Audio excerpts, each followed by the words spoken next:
नमस्कार किसान भाइयों, कृषि समाचार में आप सभी का स्वागत है। मैं हूं रूपम। आइए सबसे पहले नजर डालें आज के मुख्य समाचारों पर। खरीफ 2016 प्रधानमंत्री फसल बीमा योजना लागू। बकरी पालक अपने पशुओं का कराएं पीपीआर टीकाकरण। और जैविक विधि से खेती कर सफल किसान बने अनिल महतो।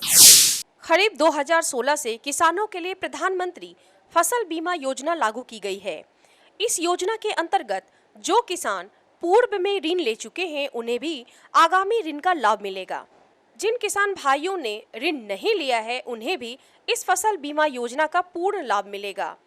इस योजना के अंतर्गत किसानों की खेत की तैयारी से लेकर फसल कटने के 2 सप्ताह बाद तक इसका आकलन किया जाएगा। इस विषय पर विशेष जानकारी दे रहे हैं अरुण कुमार, संयुक्त निदेशक कृषि विभाग, बिहार सरकार। अभी इस पर हम लोग किसानों को जागरूक कर रहे हैं कि इसमें सिर्फ वो किसान जो ऋण लिए हैं, लोन लिए हैं, सिर्फ वही आच्छादित नहीं होंगे, बल्कि जो ऋण नहीं भी लिए हैं, हम लोगों का प्रयास है कि अधिक से अधिक किसानों को इसका लाभ दिया जाए। पूर्व से जो फसल बीमा योजना चली आ रही थी, इसका एक संशोधित रूप है प्रधानमंत्री फसल बीमा योजना। इसमें हम लोग ज़मीन की तैयारी से लेकर फसल कटने के 2 सप्ताह बाद तक, जब फसल काट के खेत में पड़ी होती है, तब तक के रिस्क कवरेज को आकलन किया जाएगा और उसके आधार पर बीमा की राशि का भुगतान किया जाएगा। बकरी पालक किसान भाइयों, आपको सूचित किया जाता है कि इन दिनों बकरियों में पीपीआर जैसे संक्रमित रोग होने की आशंका बनी रहती है। इससे बचाव के लिए आप अपने बकरियों को पीपीआर का टीका अवश्य लगवाएं। इस विषय पर विशेष जानकारी दे रहे हैं बिहार पशु चिकित्सा महाविद्यालय के सह प्राध्यापक डॉक्टर पंकज कुमार। बकरियों में एक प्रमुख बीमारी होती है जिसे पीपीआर कहते हैं। वो अगर आपके बकरियों को हो जाएंगी तो देखते देखते आपकी सारी बकरियां समाप्त हो जाती हैं। और एक बार अगर आपके फार्म में, आपके घर के बकरियों में पीपीआर नामक बीमारी अगर हो जाए तो फिर उसका कोई इलाज नहीं है। किसान भाई, ये पीपीआर एक भयानक विषाणु जनित बीमारी है जो बकरियों को आक्रांत करता है। पीपीआर के मुख्य लक्षण में बकरियों को उच्च बुखार अर्थात 106 से 107 डिग्री फ़ारेनहाइट तक उनके शारीरिक बुखार हो जाता है। पूरे मुंह पर दाने दाने आ जाना, आँख के आसपास दाने दाने आ जाना, आँख से कीचड़ निकलना, नाक से पानी निकलते रहना, लंगड़ाना, बेचैन हो जाना, खाना पीना छोड़ देना, पतला दस्त लगातार होते रहना, शूटिंग डायरिया जिसे कहते हैं, और बकरियों की मृत्यु 24 से 72 घंटे के अंदर हो जाना। अगर इलाज से बचाव बेहतर के तर्ज पे ससमय अगर टीकाकरण करवाए हैं तो आपके बकरियों को पीपीआर होने की संभावना काफ़ी कम हो जाती है। भिंडी के अधिक उत्पादन के प्रमुख उन्नत प्रभेद हैं अंकुर 41, परभनी क्रांति, अर्का अभय, अर्का अनामिका और वर्षा उपहार। भिंडी के संकर किस्में हैं सोनाक्षी, भवानी, कृष्णा, लाभ हाइब्रिड। इन प्रभेदों को अपनाकर खेती करने से अधिक उत्पादन का लाभ मिलेगा। इस आधुनिक दौर में वैज्ञानिक किसानों के अधिक से अधिक लाभ पहुंचाने के उद्देश्य से नए नए शोध में जुटे रहते हैं। ऐसे में आधुनिक यंत्र कंबाइन हार्वेस्टर समय, श्रम के साथ साथ मजदूरी में भी काफी बचत करता है। इस यंत्र के माध्यम से आप फसल को काट कर दौनी भी कर सकते हैं। इस यंत्र की उपयोगिता पर और अधिक जानकारी दे रहे हैं गणेश राम, कृषि पदाधिकारी, बिहार सरकार। सफलता की इस महत्वपूर्ण कड़ी में जुड़ रहे हैं ग्राम गोविंदपुर, जिला पटना के प्रगतिशील किसान अनिल महतो। ये जैविक विधि से सूर्यमुखी की खेती 1 बीघे में 10,000 की लागत से किए। इनका कहना है कि जैविक विधि को अपनाकर खेती करने से फसल की पैदावार में काफी लाभ तो मिलता ही है, साथ ही साथ मिट्टी की उर्वरा शक्ति भी बरकरार रहती है। आइए सुनते हैं इनकी सफलता की कहानी इन्हीं की जुबानी। लागत 10,000 लमसम 1 बीघा में लगा है और 40-50 हजार के लमसम होगा। दर्शकों, अब आपको लिए चलते हैं मंडी की ओर, जहां मंडी के भाव में आई उछाल और गिरावट की जानकारी लेंगे। मंडी भाव की जानकारी के लिए आपको लिए चलते हैं बाकरगंज पटना, जहां जानेंगे अनाजों के भाव। लोकल गेहूँ 18 रुपये से लेकर 19 रुपये तक है। एमपी गेहूँ 26 रुपये से लेकर 31 रुपये तक है। और लोकल हाँ कुंटल में। और बाहर वाला चावल बेच रहे हैं 2300 के। और सोनम मरवा ये सब बिक रहा है 28 रुपये कुंटल, 32 रुपये कुंटल, 29 रुपये कुंटल। आइए लेते हैं मौसम की जानकारी। मौसम विभाग से प्राप्त जानकारी के अनुसार कल सुबह में बादल छाए रहेंगे और दिन में कड़ी धूप होने की संभावना प्रबल है। कल बिहार की राजधानी पटना का अधिकतम तापमान 39 डिग्री सेल्सियस और न्यूनतम तापमान 29 डिग्री सेल्सियस रहने की संभावना है। दर्शकों, अभी आपने खेती से संबंधित नई नई तकनीक, मंडी भाव और मौसम के विषय में जाना। आइए अब आपको इस कार्यक्रम की अगली सेगमेंट की ओर लिए चलते हैं, जहां हमारे कृषि विशेषज्ञों द्वारा खेती से संबंधित विशेष जानकारी प्राप्त कर सकते हैं। कृषि दर्शन कार्यक्रम में आप सभी किसान भाई बहनों को निभाकर नमस्कार। किसान भाई, खेती बाड़ी तो हम लोग करते हैं, लेकिन खेती बाड़ी के साथ हम लोग पशुपालन भी करते हैं। तो पशुपालक भाई, आपके लिए आज हम कुछ विशेष जानकारी लेके हाजिर हैं। पशुपालक भाई, आप अपने पशुओं के स्वास्थ्य के प्रति सचेत तो रहते ही हैं, लेकिन कई बार ऐसी समस्याएं आ जाती हैं कि हमारे जो पशुधन हैं वो संक्रमित हो जाते हैं, यानी संक्रमित रोग से प्रभावित हो जाते हैं। ऐसी स्थिति में कभी कभी जानलेवा भी हो जाता है। तो आज हम आपके लिए जानकारी लेके आए हैं गलघोंटू रोग, जो पशुधन में कैसे होता है, उसका प्रकोप क्या है और बचाव के कैसे किया जाता है। इस विषय पर जानकारी देने के लिए आज हमारे साथ हैं डॉक्टर पंकज कुमार, जो वैज्ञानिक हैं भारतीय कृषि अनुसंधान परिषद में। सर, कृषि दर्शन कार्यक्रम में आपका स्वागत है। तो सबसे पहले सर, हम ये जानना चाहेंगे कि हमारे पशुपालक भाई काफ़ी उत्सुक हैं और कृषि दर्शन के माध्यम से तो जानकारी लेते ही रहते हैं, लेकिन आज ये जानकारी लेना चाह रहे हैं कि गलघोंटू रोग पशुओं में क्यों होता है और ये क्यों महत्वपूर्ण है। जी, बहुत ही अच्छा सवाल है मीरा जी। पशुपालक, आप जानते होंगे कि पशुओं का आजकल बहुत ही महत्व होता जा रहा है, ख़ासतौर पे उससे आय प्राप्त करने के लिए। और हमारे देश में लगभग 210 मिलियन गाय हैं और 110 मिलियन भैंस हैं। तो इससे आप समझ सकते हैं कि हमारे पास अपार संपदा है जानवरों, पशुओं की। तो ये बहुत ज़रूरी है कि उनका स्वास्थ्य पे ध्यान दिया जाए।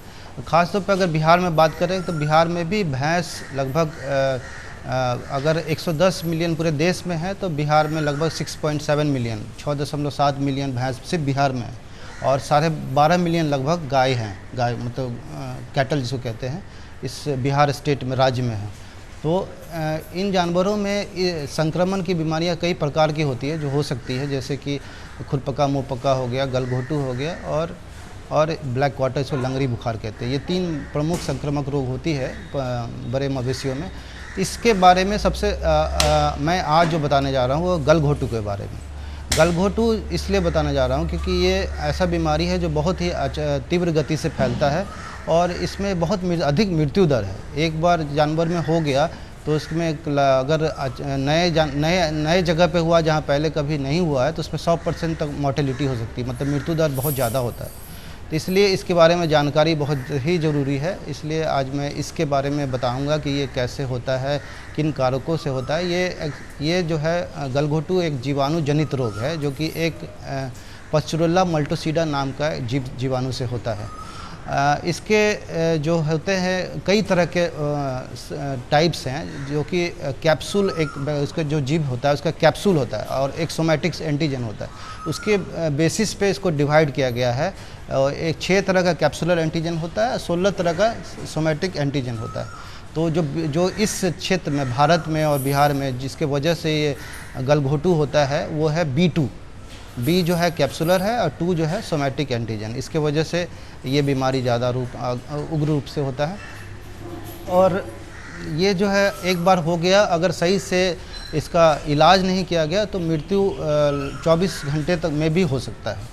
इसलिए किसानों को इसके बारे में जानकारी प्राप्त करना बहुत ही महत्वपूर्ण है। काफ़ी अच्छी जानकारी दी आपने। और डॉक्टर साहब, आपने जैसा कि बताया कि काफ़ी तेज़ी से फैलता है, तो ये फैलने का कारण क्या है और इसका लक्षण क्या है? हमारे पशुपालक भाई ये कैसे जानेंगे कि गलघोंटू रोग ही हुआ है? जी, गलघोंटू को फैलने के लिए बहुत ज़रूरी है कुछ बातों के बारे में जानकारी कि गलघोंटू रोग अक्सर बरसात के महीनों में होता है, जब जो है बाहर का टेम्परेचर जो है बाहर का 37 से ऊपर होता है टेम्परेचर लगभग, और मॉइस्चर बहुत ज़्यादा होता है, मतलब वायुमंडल में नमी बहुत ज़्यादा होता है। ऐसे सीजन में गलघोंटू रोग का प्रकोप ज़्यादा होता है। इसके अलावा जब भी किसी प्रकार का जानवर को परेशानी होगी या किसी प्रकार का स्ट्रेस दिया जाता है तो ये रोग ज़्यादा हो जाता है। और ये फैलने का कारण जो हमेशा होता है जानवर जो कि इन्फेक्टेड है या जानवर जो कि लक्षणहीन है लेकिन उसके अंदर में वो जीवाणु है, तो उससे क्या होता है कि उसके डिस्चार्ज से, मतलब नाक से या मुंह के डिस्चार्ज से ये बैक्टीरिया होते हैं और कांटेक्ट से फैलता है। एक जानवर दूसरे जानवर के कांटेक्ट में आता है, इसके वजह से या तो सांस लेने से या चाटने से ये इन्फेक्शन एक दूसरे को फैलता है। और भी फैलने के कारण हैं, जब भी इस तरह का कभी कोई कार्यक्रम होता है जहाँ बहुत सारे जानवर अलग जगहों से एक जगह आते हैं, जैसे मेला हो गया या कभी किसी एक जगह से दूसरे जगह ट्रांसपोर्ट किए हैं, इस वजह से भी ये जानवरों में हो जाता है।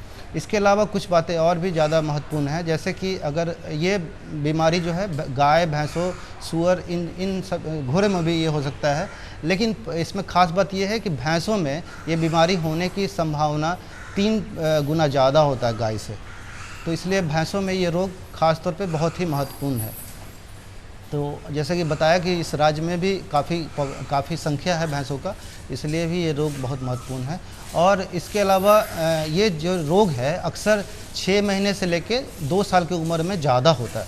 ऐसा नहीं कि बाकी उम्र में नहीं होगा, और हो सकता है, लेकिन ज़्यादा संभावना इसी पीरियड में होता है, क्योंकि इस समय बहुत ज़्यादा जो बीमारी से लड़ने की जो शक्ति होती है हेमोरेजिक सेप्टिसीमिया के खिलाफ, वो पूरी तरह से कारगर नहीं होती है, इसलिए इस उम्र में ये होने की संभावना अधिक होती है। इसके अलावा कई और बीमारियां अगर हो जाए तो भी ये बीमारी होने की संभावना हो जाती है। कभी कभी खुरपका मुंहपका होने के बाद, ठीक हो जाने के बाद भी जानवर में ये गलघोंटू की समस्या आ जाती है।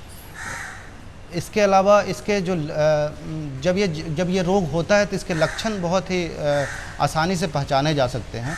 अचानक से जानवर खाना छोड़ देगा और बहुत ही तीव्र बुखार होता है। ये बुखार जो है लगभग 104 से 107 डिग्री फ़ारेनहाइट तक हो सकता है। हम बताना चाहेंगे किसान भाइयों को कि अमूमन शरीर का जो मवेशियों का जो टेम्परेचर होता है वो 101 डिग्री के आसपास होता है, तो ये बढ़ के 104 या 107 डिग्री तक पहुंच सकता है। ये पहला लक्षण होता है। उसके बाद इसके बाद जो लक्षण आने लगते हैं उसमें नाक से, मुंह से झाग आने लगेगा, डिस्चार्ज आने लगता है, और काफ़ी सलावेशन, मतलब लार टपकने लगता है मुंह से। उसके बाद उसको सांस लेने में दिक्कत होती है, क्योंकि जबड़े के नीचे सूजन आ जाता है, और जबड़े के नीचे से लेके पूरे सांस नली के नीचे तक सूजन आ सकती है। ये सूजन के वजह से जो सांस नली जो होता है उसमें उसको रुकावट आ जाता है, इसलिए सांस नहीं ले पाता। इसके वजह से जानवर जो है जब ये रोग से जूझ रहा होता है तो उसमें एक अजीब तरह का सांस लेने से आवाज़ निकलता है। तो इसीलिए कई क्षेत्रों में इस रोग को घुरघुरी रोग भी कहते हैं, क्योंकि घर घर का आवाज़ निकलता है जब ये रोग बहुत ही उग्र रूप में होता है। और अक्सर अगर ये बहुत ही तीव्र रूप से होगा तो 24 घंटे में इसका बिना कोई लक्षण के भी मृत्यु हो जाता है। तो कुछ किसान भाइयों को कुछ पता भी नहीं चलेगा कि जानवर को क्या हुआ और मृत्यु हो जाती है। तो ये कुछ प्रमुख लक्षण हैं। और कभी कभी क्या होता है कि जो गाभिन गाय भैंसे हैं उनमें भी एबॉर्शन होने की भी संभावना होती है, क्योंकि बहुत ज़्यादा तीव्र रूप से एंडोटॉक्सीमिया हो जाता है। ये जो बाद में जब ये है जो बैक्टीरिया जब खून में प्रवेश कर जाता है तो कुछ समय के बाद एंडोटॉक्सीमिया हो जाता है। इसकी वजह से ये सब दिक्कतें होती हैं। किसान भाई, अब समय हो चला है एक छोटा सा अंतराल का। मिलते हैं कुछ ही क्षण में। ये लो और बताओ। बस। अरे ये क्या भैया जी, बस इतनी सी रासायनिक खाद? किसानी छोड़ रहे हो क्या? किसानी नहीं, नादानी छोड़ रहे हैं। मिट्टी की जांच कराई है। अब तो लाला जी जितनी जरूरत है उतने ही उर्वरक खेत में डालेंगे। हाँ, किसान भाई आज ही अपने जिले की नजदीकी भूमि परीक्षण प्रयोगशाला में मिट्टी की जांच जरूर करवाएं और मिट्टी में पोषक तत्व, नमी व पौधे के विकास को देखते हुए केवल जरूरत के अनुसार ही पोषक तत्व डालें। और हाँ, मिट्टी में गंधक, जस्ता, बोरोन जैसे सूक्ष्म पोषक तत्वों का पता लगाना भी न भूलें। उर्वरक और जैविक खाद के सही उपयोग से भूमि का उपजाऊपन बनाए रखें, उत्पादकता बढ़ाएं, खर्चा घटाएं और बहुमूल्य विदेशी मुद्रा बचाने में भी सहयोग दें। और हाँ, धीमी गति से नाइट्रोजन उपलब्ध कराने वाले उर्वरकों जैसे नीम लेपित यूरिया को प्राथमिकता दें और यूरिया का पत्तों पर छिड़काव करें। अरे वाह, तू तो सचमुच समझदार हो गया रे। अधिक जानकारी के लिए संपर्क करें जिला कृषि अधिकारी या किसान कॉल सेंटर। साथ बोलो ए बी। अरे नादान, बच्चे को एबीसी सिखा रहा है। अरे काम धंधे की एबीसी तू कब सीखेगा? ये देख विज्ञापन, तेरे जैसे कृषि विज्ञान सीखे हुए युवाओं के लिए भारत सरकार के कृषि मंत्रालय ने एक योजना बनाई है, एसी एबीसी।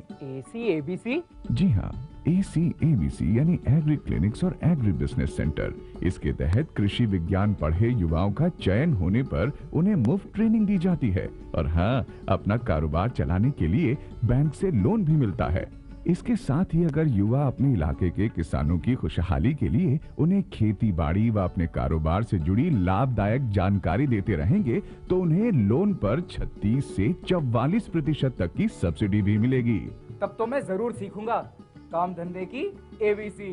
शाबाश, चलो अपनाएं स्वरोजगार, खेती में हो विकास। अंतराल के बाद पुनः कृषि दर्शन कार्यक्रम में आपका स्वागत है।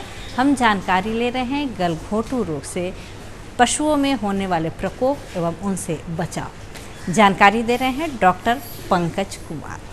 डॉक्टर साहब, ये आपने काफ़ी अच्छी जानकारी दी और हमारे पशुपालक भाई बहुत ध्यान से देख भी रहे हैं, सुन भी रहे हैं, लेकिन ये रोग का निदान कैसे होगा, रोग से बचाव करने के लिए हमारे पशुपालक भाई क्या क्या प्रयास करेंगे? जी, रोग का निदान बहुत सरल है, क्योंकि इसके लक्षण जो मैंने बताया वो बहुत ही अलग से होते हैं, जो कि सिर्फ इसी गलघोटू रोग में ही होता है। जैसा कि बताया कि एक आवाज़ निकलता है, घुरघुरी रोग जिसको वजह से कहते हैं।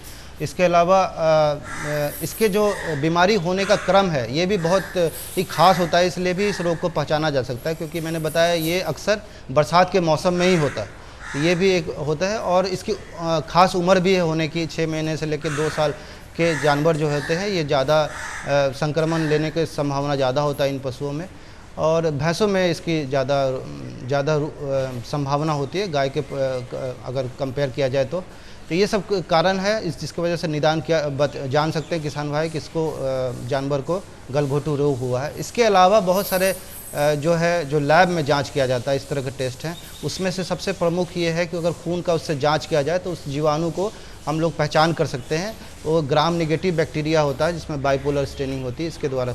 इसके अलावा कई तरह के मॉलिक्यूलर परीक्षण भी हो जाते हैं, जैसे कि अभी आजकल PCR की वजह से हम लोग जान पाते हैं कि कौन सा टाइप है, ये भी पता चल जाता है और ये सब इससे हम जान पाते हैं। लेकिन किसान भाइयों, मैं ये आपको बता देना चाहता हूँ कि लक्षण देख के ही अगर उपचार इसमें नहीं किया गया तो मृत्यु दर बहुत अधिक होगी। हमें वैज्ञानिक प्रशिक्षण जो उसकी जांच जो है अगर हम लेबोरेटरी से कराने का इंतज़ार करें तब तक जानवर मर जा सकती है। इसलिए तुरंत शीघ्र ही पशु चिकित्सक से मिलके इसका उपचार कराना चाहिए। किसान भाई, ये तो रही निदान की बात। अब निदान हो जाने के बाद कैसे उसके बचाव और क्या उपचार करें तो जिससे कि कम से कम मृत्यु दर हो और पशुपालक को ज़्यादा इससे नुकसान ना हो। इसके लिए बहुत ही महत्वपूर्ण बात है कि जानवर को जहाँ भी रखते हैं उसकी साफ़ सफाई पे बहुत ध्यान दें, क्योंकि सफाई रहने से बीमारियाँ कम होएगी। दूसरी बात ये क्या है कि जब भी इस तरह का लक्षण दिखे तो तुरंत ही पशु चिकित्सक से परामर्श लें और शीघ्र ही उपचार शुरू करें।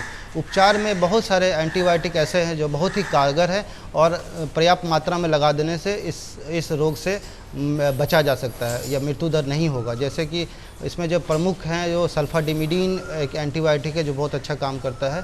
इसके अलावा जो नए तरह के एंटीबायोटिक जैसे कि सेप्टियोफर आ गया है, फ्लूरोक्विनोलोन्स में एंडोफ्लॉक्सासिन है, इसका भी प्रयोग करके जानवर को इसमें मृत्यु दर कम की जा सकती है।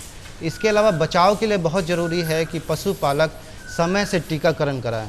ये गलघोटू के टीका बहुत तरह के बनाए गए हैं, लेकिन अभी जो मार्केट में उपलब्ध हैं वो वाइल्ड एडजुवेंट वैक्सीन उपलब्ध हैं, जिसे कि अक्सर बरसात होने के 1 से 1.5 महीने पहले लगा देना चाहिए। इससे ये होगा कि जब बरसात आएगा, जब जिस समय ये रोग बहुत ज़्यादा होता है, तो उस समय तक प्रतिरक्षा क्षमता जो है पशुओं में हो जाएगा और बीमारी नहीं होगी। और इसके लिए बहुत ज़रूरी है कि सबसे पहला टीका जो है 4 से 6 महीने का जब जानवर हो, पशु जब मवेशी हो, तो उस समय लगा देना चाहिए पहला टीका, और साल में एक बार इस टीके को दोबारा लगाते रहना चाहिए। इसको एक बार टीका लगा देने से इसकी प्रतिरक्षा क्षमता 9 से 12 महीने तक होती है, और इसको कर देने से जानवर में ये बीमारी नहीं होगी। कोशिश ये भी करनी चाहिए कि कम से कम जो भी इलाके में जो पशुपालक हैं, 70% जो मवेशी का जो आबादी है उसको टीकाकरण अवश्य कराएं।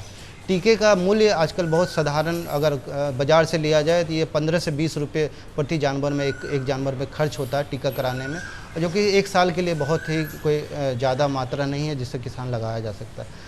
इसके अलावा कुछ खास बातों पे और किसान भाई ध्यान दें, जैसे कि जब भी कोई जानवर इस तरह के लक्षण दिखाए तो उसे बिल्कुल बाकी जानवर से अलग रखना चाहिए, जिससे कि ये बीमारी फैलने में सक्षम ना हो सके।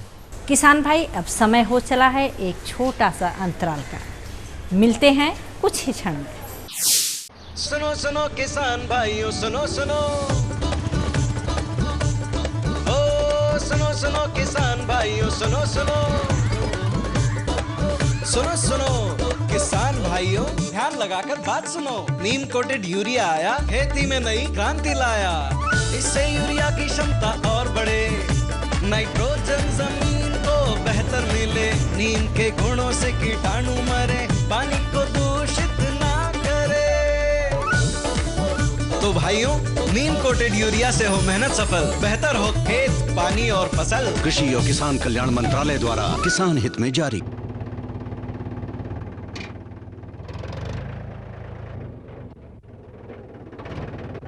अरे हरकू वाह, बीज, कीटनाशक और आज खाद भी।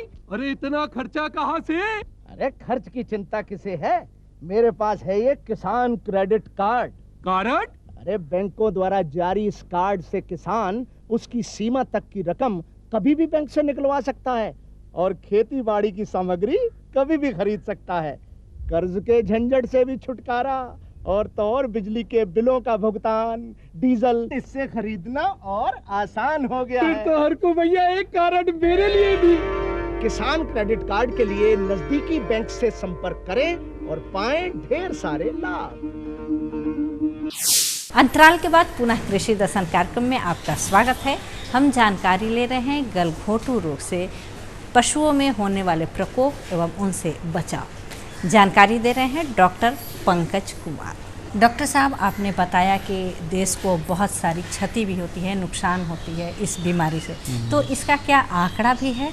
तो हमारे पशुपालक भाई को ये बताएं कि कितना आंकड़ा है पशुधन का, कितना क्षति होता है? सरकारी आंकड़ा तो इस तरह का नहीं, लेकिन हाँ बहुत सारे जो शोधकर्ता हैं उन्होंने गलघोटू रोग पे काम किया है। उनके हिसाब से लगभग सालाना देश में लगभग 5300 करोड़ रुपए का नुकसान होता है। और स्पीसीज वाइज बात करें कि गाय में, भैंस में, एक जानवर में अगर ये हो गया, गलघोटू रोग हो गया, कितना का नुकसान होता है, तो गाय में लगभग ये बताया गया है कि लगभग 7000 रुपये का नुकसान होता है, अगर अनुमान एवरेज है ये। और भैंस में लगभग 11000 रुपये का नुकसान होता है, किसी भी मवेशी का हो गया। और ये नुकसान ज़्यादातर उसमें जो है 70% जो है मृत्यु के कारण ही होता है जी। तो इस कृषि दर्शन के माध्यम से हमारे तमाम पशुपालक भाई को इतनी अच्छी जानकारी दी, इसके लिए बहुत बहुत धन्यवाद।